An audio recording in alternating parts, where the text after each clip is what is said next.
love of the Lord never ceases. His mercies never come to an end. They are new every morning, new every morning. Great is thy faithfulness, O Lord. Great is thy faithfulness. They are new. They are new every morning. New. Great is thy faithfulness, O Lord. Great is thy faithfulness. They are new every morning. Oh, new every morning. Great is thy faithfulness, O Lord. Great is thy faithfulness. Great is thy faithfulness, O Lord. Great is thy faithfulness.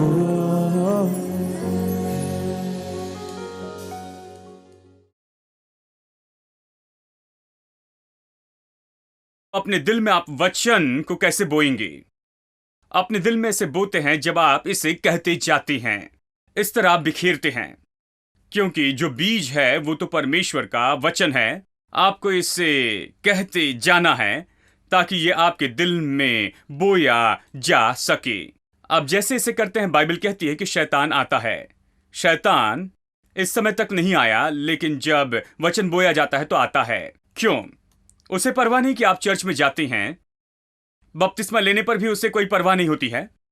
उसे आपकी कोई परवाह नहीं, जानते हैं कि आप इसमें और उसमें जुड़े हैं। देखिए, इस बात के बारे में बिल्कुल चिंता नहीं करता, क्योंकि वो जानता है वो सब कुछ ज्यादा कुछ नहीं करेंगे।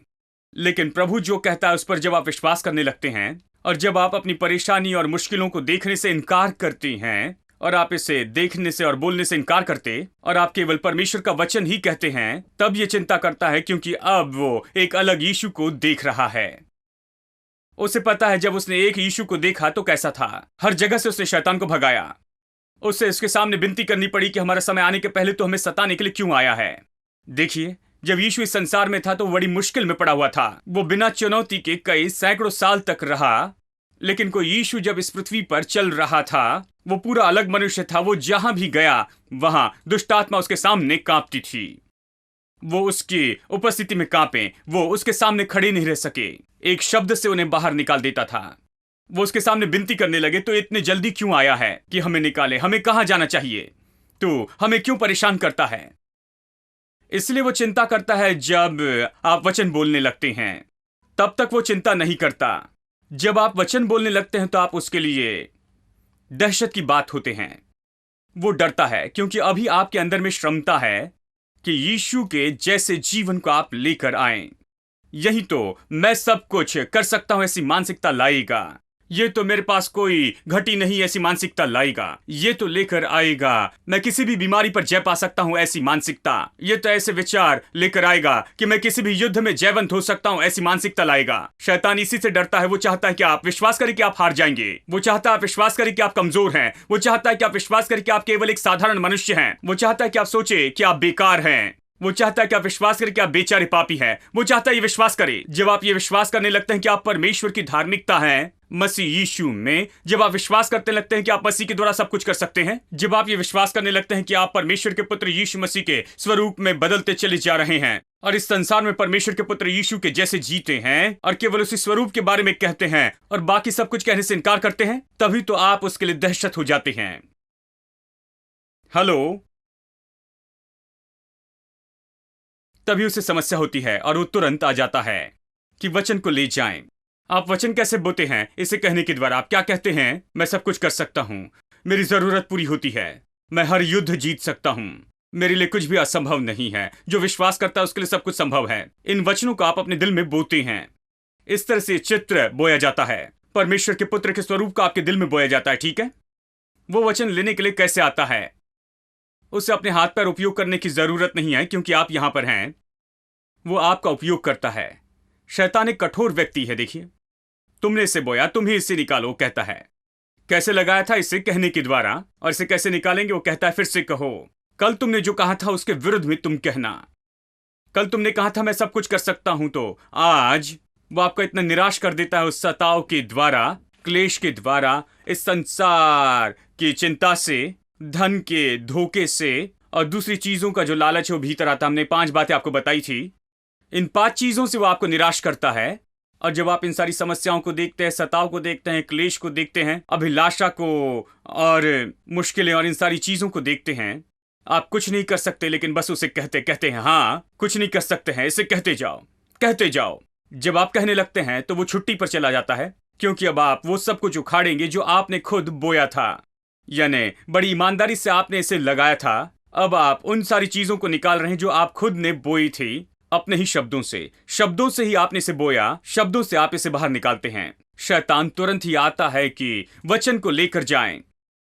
क्या होता है इसके परिणाम में? कोई फल नहीं होता, कोई फल नहीं, कोई फसल नहीं, कोई परिणाम नहीं। और इसलिए हमारे पास बिना परिणाम का मसीह जीवन है।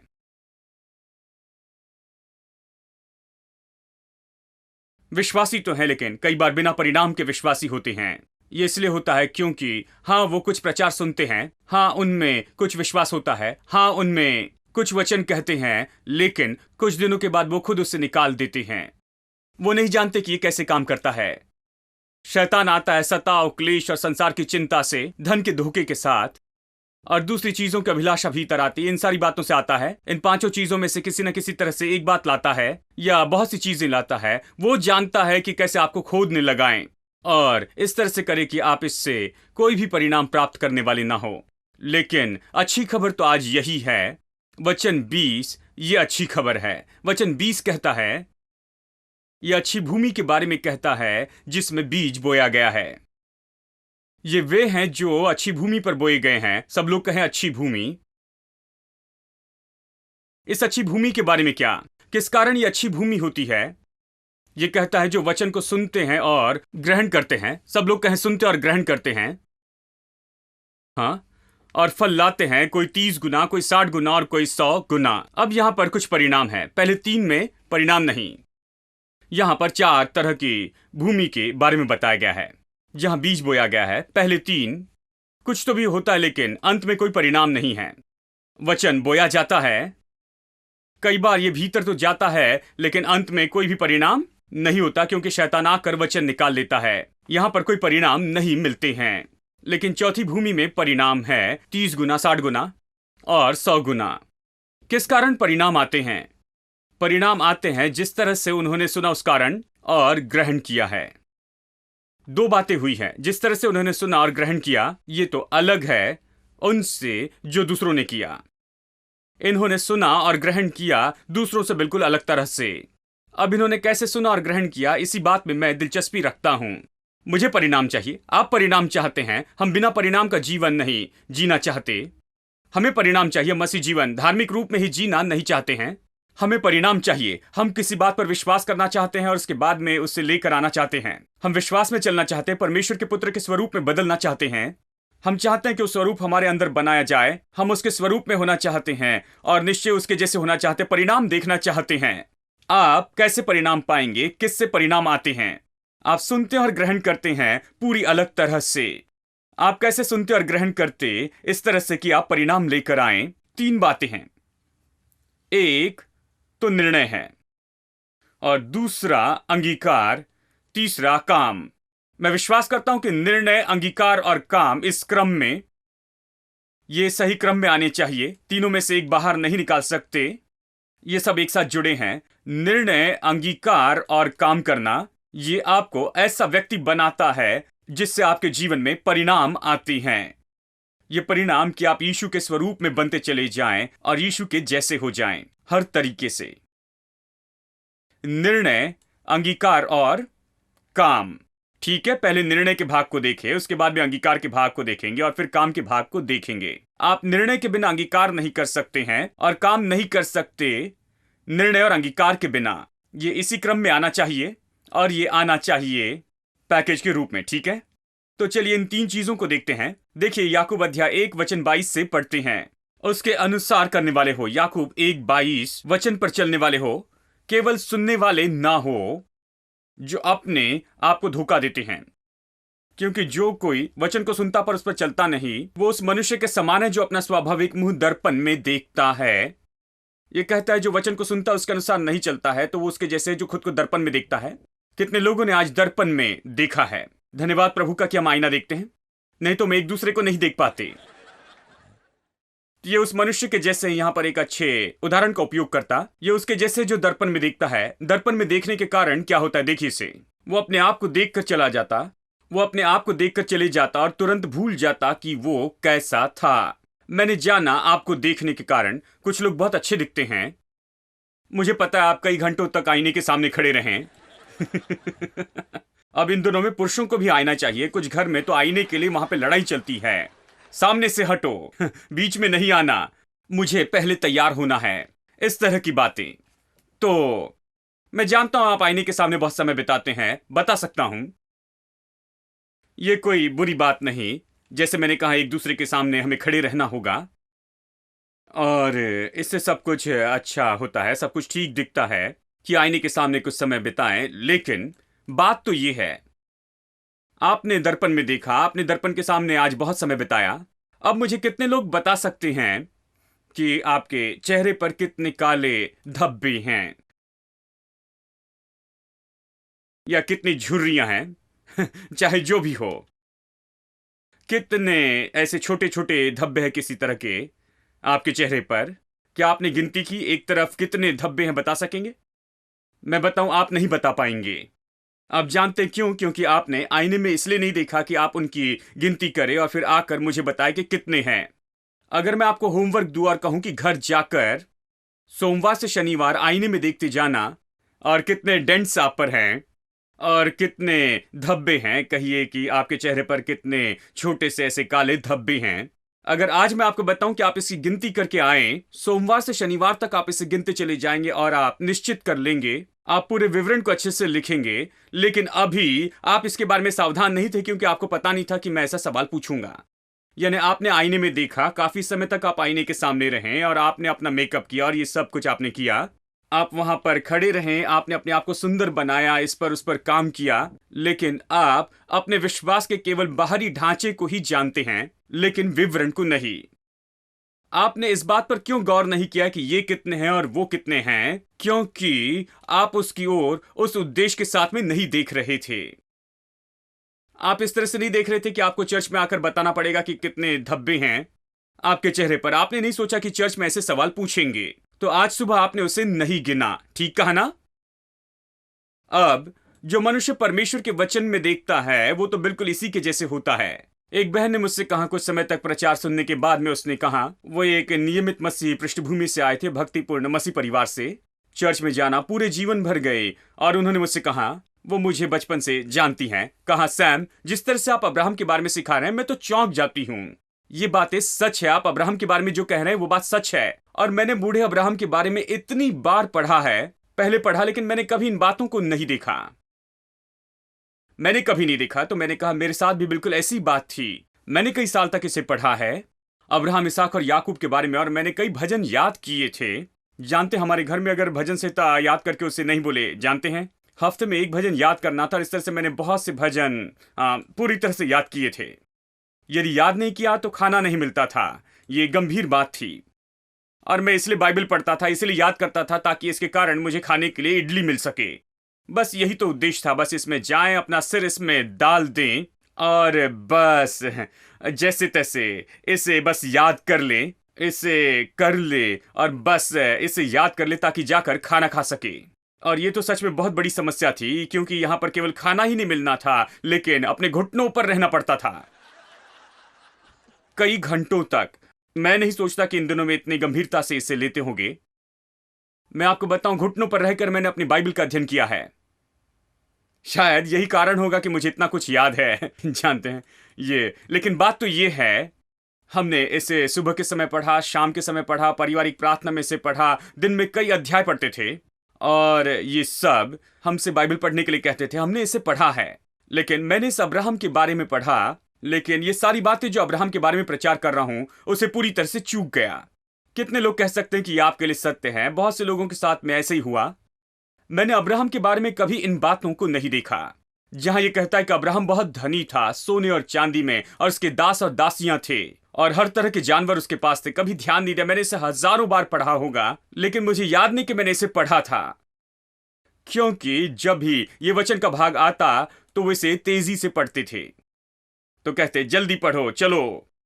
अगर आप कहें कि देखो अब्राहम के पास में देखो सोना और चांदी था, वो कहते चुप बैठो, आगे पढ़ो, तुम अब्राहम नहीं हो, अब्राहम के जैसे होने की कोशिश न करो, आगे पढ़ो। हमें ऐसे ही बताया गया था। देखिए, यानी मुझे याद नहीं कि मैंने कभी इसे देखा है, मैंने कभी इन बातों को नहीं देखा। मुझे याद है कि मैंने कभी इसे अच्छे से नहीं पढ़ा। मेरे पास केवल इस कहानी का बाहरी ढांचा था, अब्राहम, इसहाक, याकूब और यूसुफ के बारे में, एलिया, एलीशा और इन सभी महान किरदारों के बारे में। बाइबल की सारी कहानी मुझे याद है, मैं उसके पूरे ढांचे को जानता था, लेकिन मैंने इसे नहीं देखा जैसे उस आदमी ने जैसे आईने में देखा, लेकिन एक एक छोटे छोटे पिंपल्स को नहीं देखा। मैं कभी भी इस तरह से कोई पिंपल्स या फिर कोई दाग धब्बे को नहीं देखा, क्योंकि मैं उद्देश्य के साथ नहीं देख रहा था। अब जब मैं बाइबल पढ़ता हूं तो यह पूरी तरह से अलग है। अब यहां पर जब भी मैं अब्राहम के बारे में पढ़ता हूं तो मैं इसमें और ज्यादा दिलचस्पी लेता हूं। शायद हजारवीं बार इसे मैं पढ़ रहा हूं, लेकिन मैं बहुत ही दिलचस्पी लेता हूं। अब्राहम की एक एक बात को देखना चाहता हूं, इसे देखना चाहता हूं, क्योंकि अब मैं अब्राहम की आशीष के बारे में जानता हूं, जो उन दिनों में मुझे कभी नहीं बताई गई थी। मैं उसकी आशीष के बारे में जानना चाहता हूं, क्योंकि गलातियों 3:13 कहता है, जैसे लिखा है कि श्रापित है वो व्यक्ति जो पेड़ पर लटकाया जाता है। यीशु ने हमारे श्रापों को उठा लिया और वो कलवरी के क्रूस के ऊपर में लटकाया गया, ताकि अब्राहम की जो आशीषें हैं वो मुझ पर आ जाएं। यीशु मरा ताकि अब्राहम की यही आशीषें मुझ पर आ जाएं। इसलिए मैं विवरण में दिलचस्पी लेता हूं, क्योंकि मैं अब्राहम की कोई भी आशीष को चूकना नहीं चाहता हूं। मेरे पास अब्राहम की आशीष के बारे में प्रकाशन है। मैं जानता हूं अब्राहम कौन है और वो किसके बारे में है, और मैं इसके पूरे विवरण को देखना चाहता हूं। और अब मैं वो पिंपल्स देखता हूं। हेलो, अब मैं आईने में देख रहा हूं, लेकिन यहां पर मैं दाग और धब्बे और काले धब्बे देखता हूं। हर एक छोटी बात, हर छोटी बात अब मेरे लिए बहुत ही महत्वपूर्ण है। मैं बाइबल पढ़ता हूं, मैं बाइबल पूरी अलग तरह से पढ़ता हूं। क्यों? यहां इसके पहले क्यों ध्यान नहीं दिया? मैंने ध्यान नहीं दिया इस मनुष्य के जैसे जो आईने में देखता है, क्योंकि मैं इससे कुछ भी नहीं करने वाला था। कोई भी इसके बारे में मुझसे पूछने वाला नहीं था। मैं मेरे चेहरे पे जो पिंपल्स है उसके बारे में कुछ भी नहीं करने वाला था। मैं केवल ये देख रहा था कि सामान्य रूप में क्या सब कुछ ठीक है। अगर आप उसके बारे में कुछ करने वाले हैं तो आप उसे बहुत ही अच्छे से गिनना चाहते हैं। तो मैं इससे कुछ करने के बारे में नहीं देख रहा था। मैं सामान्य रूप में अच्छा दिखना चाहता था, यानी इस तरह से मैंने इसे देखा। लेकिन अभी इसे सही करने के दृष्टिकोण से देखता हूं। मैं इसे सही करना चाहता हूं। मैं उसके पुत्र के स्वरूप में बनने की कोशिश करना चाहता हूं। मैं कुछ न कुछ होना चाहता हूं। तो मैं उन वचनों को देखता हूं जो मेरी संपन्नता के बारे में है, मेरी आशीष, मेरी चंगाई, मेरी भलाई, क्योंकि ये जो प्रतिज्ञाएं हैं वो मेरे लिए हैं, और मैं इसमें से किसी को चूकना नहीं चाहता, और मैं अपने जीवन को सही करना चाहता हूं। मैं शायद कमी घटी में जी रहा हूं, लेकिन मैं संपन्नता चाहता हूं। अपने जीवन के उस भाग को सही करना चाहता। मैं शायद बीमार रहूं, लेकिन इसे सही करना चाहता, अच्छे से जीना चाहता हूं। मैं शायद खुश नहीं हूं अपने वैवाहिक जीवन में, लेकिन उसे सही करके अच्छा करना चाहता, पारिवारिक जीवन सही करना चाहता। इस उद्देश्य और इस मकसद के साथ जब मैं वचन पढ़ता हूं, यानी मैं ढूंढ रहा हूं, मैं देख रहा हूं, मैं जानबूझकर देख रहा हूं कि यहां पर बाइबल इस बात के बारे में क्या कह रही है। कितने लोग मेरी बात समझ रहे हैं? यदि आप ये निर्णय लेते हैं कि उसके पुत्र के स्वरूप में हो जाएंगे, अगर आप निर्णय लेते हैं कि आप यीशु जैसे हो, यदि आप निर्णय लेते हैं कि आप ले लें, कि आप उसे पाएं और आनंद उठाएं हर एक चीज का जो परमेश्वर ने छुटकारे के द्वारा खरीदा, यदि ये आपका निर्णय है तो आपका पढ़ना भी अलग हो जाएगा, इस आईने में देखना भी अलग हो जाएगा। इसलिए निर्णय बहुत ही महत्वपूर्ण है। यहां पर आज बहुत से लोग, हमें यह निर्णय लेना है, क्या मैं ऐसे होना चाहता हूं, बदलना चाहता हूं, सच में बदलना चाहता हूं? क्या ये जो बदलाव है वो संभव है? आप चर्च में आते हैं, कहते हैं पास्टर सैम सिखा रहे हैं कि मैं बदल सकता हूं, कहते हैं मैं अपना संसार बदल सकता हूं, अपने लिए नया संसार बना सकता हूं। क्या ये सच में संभव है? क्या ये सच में असली है? क्या ये ऐसा है जो मैं कर सकता हूं? क्या मैं कर सकता हूं? क्या ये सच में संभव है? क्या बाइबल ये कहती है? मैं जांचना चाहता हूं कि ये जो कह रहे हैं वो सही है या नहीं है। यदि ये सही है तो मैं इसे पकड़े रहूंगा, मैं इसका विवरण देखूंगा, मैं इसके बारे में और जानना चाहता हूं, मैं चंगाई के बारे में जानना चाहता हूं, संपन्नता में और ज्यादा, प्रभु की आशीष में और ज्यादा, इसमें और ज्यादा जाऊंगा, क्योंकि जो कुछ भी ये कह रहे हैं अगर सच है तो मैं कुछ चूकना नहीं चाहता हूं। अब आपके पास में उद्देश्य है, आपके पास में निर्णय है। अब हर एक चीज तो पूरी तरह मुड़ जाती है। सब कुछ आप अलग तरह से देखते हैं। परमेश्वर का वचन इसे अलग तरह से देखते हैं, ठीक है? तो ये कहता है यदि कोई केवल वचन का सुनने वाला होता है और उस पर चलने वाला न हो तो उस मनुष्य के समान है जो मुंह दर्पण में देखता है। 24, इसलिए कि वो अपने आप को देख कर चला जाता है और तुरंत भूल जाता है कि वो कैसा था। ठीक है, ये ऐसा मनुष्य जो सामान्य रूप में से देखता है। वो सोचता है सब ठीक है, अच्छा है। वो सोचता है किसी भी तरीके से कुछ नहीं करूंगा। जानते हैं, वो बस देखता है, इतना ही। हाँ, पर जो व्यक्ति स्वतंत्रता की सिद्ध व्यवस्था पर ध्यान करता रहता है, वैसे ही काम करते रहता है, वो सुनकर भूलता नहीं पर वैसे ही काम करता है, ये मनुष्य अपने काम में आशीष पाएगा। सब लोग कहें आशीष पाएगा। अब अपनी बाइबल में आप लिख लें, कोई आपको ये ना बताए ओ आपको बाइबल पर नहीं लिखना चाहिए। अगर आप अपनी बाइबल पर लिख नहीं सकते तो उसे अलग कर ले। आपको ऐसी बाइबल नहीं चाहिए। ऐसी बाइबल ले जिस पर आप लिख सके। और मैं आपको बताऊं, इन शब्दों को आप रेखांकित कर ले। कुछ लोग बहुत ही ज्यादा धार्मिक हो जाते हैं। मैं बाइबल पर लिखना नहीं चाहता हूं ब्रदर, जानते हैं ये तो प्रभु का वचन है। इसमें लिखिए मेरे दोस्तों। ये आपके लिए, ये आपकी मदद के लिए यहां पर है। अगली बार जब आप इसे देखें तो ये मानो कूद कर आप पर आएगा, ठीक है? रेखांकित करें, देखता है, फिर रेखांकित करें, इसे करते रहता है, फिर रेखांकित करें करने वाला, और फिर रेखांकित करें आशीषित। देखना, निरंतर बने रहना, इसे करना और फिर आशीषित होना। केवल इसे देखते ही नहीं है, आप उसमें बने रहते हैं। यीशु ने यूहन्ना अध्याय 8 वचन 32 में चेलों से इस तरह से कहा था, तुम सत्य को जानोगे और सत्य तुम्हें आजाद करेगा। लेकिन देखिए, अक्सर ये जो वचन है इस तरह से बताया जाता है। समय की कमी के कारण बस वचन को हम कोट करते कहते तुम सत्य को जानोगे, सत्य तुम्हें आजाद करेगा। लेकिन आपको याद करना है कि वचन 32 के पहले वचन 31 है, और बहुत सी बातों को यहां पर संदर्भ में जानना बहुत जरूरी है। वचन 31 कहता है, यीशु ने अपने चेलों से कहा, यदि तुम मेरे वचन में निरंतर बने रहो तब तुम सच में मेरे चेले ठहरोगे। यदि मेरे वचन में बने रहो। फिर वो कहता है, तुम सत्य को जानोगे और सत्य तुम्हें आजाद करेगा। सभी सत्य नहीं जानते हैं। यदि आप वचन में बने रहते हैं, आप में वचन इस तरह से काम करेगा कि ये आपको पूरी तरह आजाद करेगा। आप वचन में बने रहे। वचन में बने रहने का मतलब क्या है? निरंतर बने रहने का मतलब आप इसे देखते हैं, इसे जानते हैं, ढूंढते हैं, पाते हैं, मिल जाता है आपको। लेकिन अब सुनकर भूलने वाले न हो जाएं, इससे दूर न जाएं। जबकि आपने इसे खोजा, इसे पाया, तो इससे दूर न जाए, इसी में बने रहें। अब दूसरे लोग जो कहते हैं वो न कहें, आप जो देखते हैं वो न कहें, आप जो सोचते हैं वो न कहें, ये कैसे दिखाई देता है वैसे न कहें। अब जबकि आपने सत्य को खोज निकाला है तो केवल उसी के बारे में बात करें। उसमें आप बने रहें, उसे देखते रहें। जो परमेश्वर ने कहा उस पर गौर करते जाएं। आपके अंदर इस स्वरूप को रखते चले जाएं, और ये स्वरूप जो है आपके अंदर आ जाए। इस चित्र को आप दूर न जाने दें, उसके विपरीत किसी और बात से, उन बातों को कहने के द्वारा जो इसके विरुद्ध में है। इसे देखें, जानबूझकर इसे देखें, और फिर उसमें आप निरंतर बने रहें। इस चित्र से दूर न जाएं, उसमें आप निरंतर बने रहें, और फिर उसके अनुसार काम करते जाएं, और फिर आशीष आती है। At the cross, where I first saw the light, and the burden of my heart rolled away. It was there by faith I received my sight, and now I'm happy all the day. At the cross, where I first saw the light, and the burden of my heart rolled away. It was there by faith I received my sight, and now I'm happy all the day. I'm not ashamed to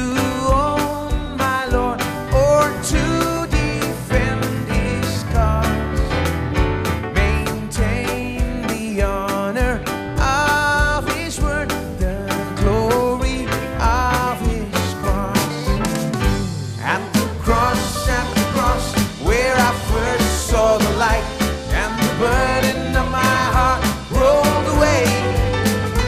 It was there by I received my sight, and now I'm happy all the day. At the cross, where I first saw the light, and the burden